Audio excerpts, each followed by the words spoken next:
Good morning, and welcome to day 162 of F260 at First Baptist Meridian. And no, that's not a new little hair trend I'm trying out. I put my glasses on my head and they gave me a weird little flip, so we'll go with it for today.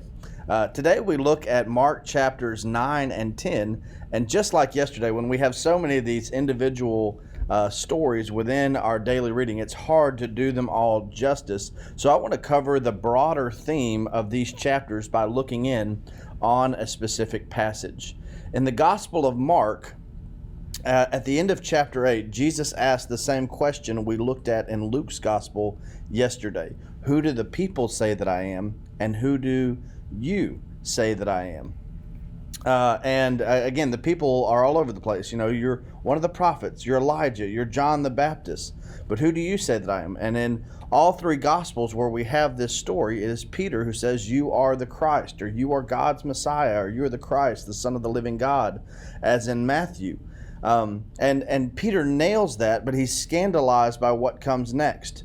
Because right after Jesus has confessed as the Messiah, he speaks of the necessity of the Messiah going up to Jerusalem, being rejected by its leaders, being tortured, killed, crucified, and ultimately being raised on the third day. And the disciples are just not ready to hear this. So in Mark's Gospel, chapters 9 and 10 represent that journey from Jesus being confessed as the Christ to entering Jerusalem in chapter 11. And on this journey, you have two interesting things happening. Number one, Jesus makes not one, but three predictions of his forthcoming death and its necessity in order to fulfill God's plan. And number two, the disciples seem to completely miss the point by constantly jockeying for position. In chapter 9, 35 through 45, they argue over which of them is the greatest. And Jesus says, hey, y'all sound not like my disciples. Y'all sound like Gentile rulers who have authority and lord it over those beneath them, but it must not be so among you. Whoever would be greatest among you must be least, and whoever would be truly great must be a servant to all. For even the Son of Man did not come to be served, but to serve and to give his life as a ransom for many. In chapter 10, James and John approach him with the request that they could sit at his right and his left in the kingdom. And he asks them, are you ready to drink the cup that I am about to drink? Are you ready to be baptized with the baptism I'm about to receive? And he's referring to his forthcoming crucifixion. Father, if there's any other way, let this cup pass from me, as we have it elsewhere. So they want the power and the authority and the glory of the Messiah, but they completely miss the pivotal role of suffering in accomplishing God's redemptive purposes. And that's why I think, and that's why I want to zoom in briefly on the beginning of chapter 9. This is after that initial proclamation of Jesus as the Christ in Mark's Gospel, Peter being scandalized and Jesus having to say, get behind me, Satan. You're thinking the thoughts of men rather than the thoughts of God.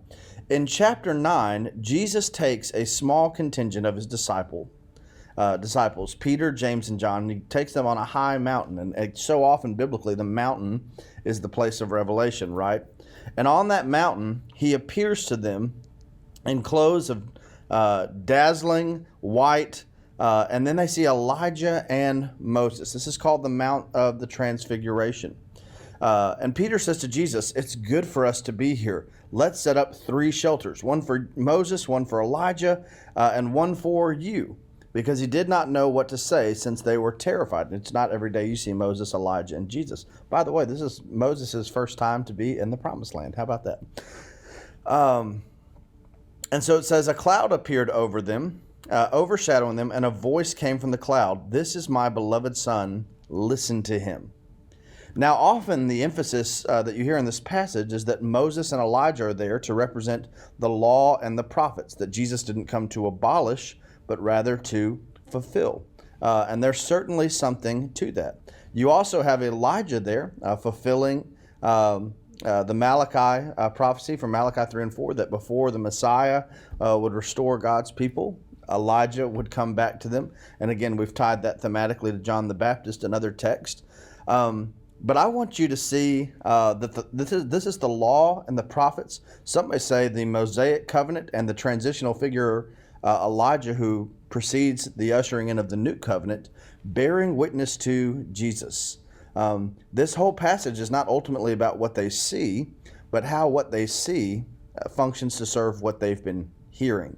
Again, when the voice comes, the voice of God, it's not, "This is my son, my beloved son, look at him." It's, "This is my beloved son, listen to him."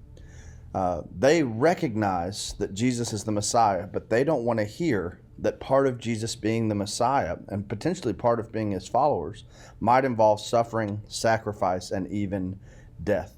So Jesus lets them see him in his full glory so that they can understand and better hear that he also knows what he's talking about when he looks the exact opposite of that on a Roman cross.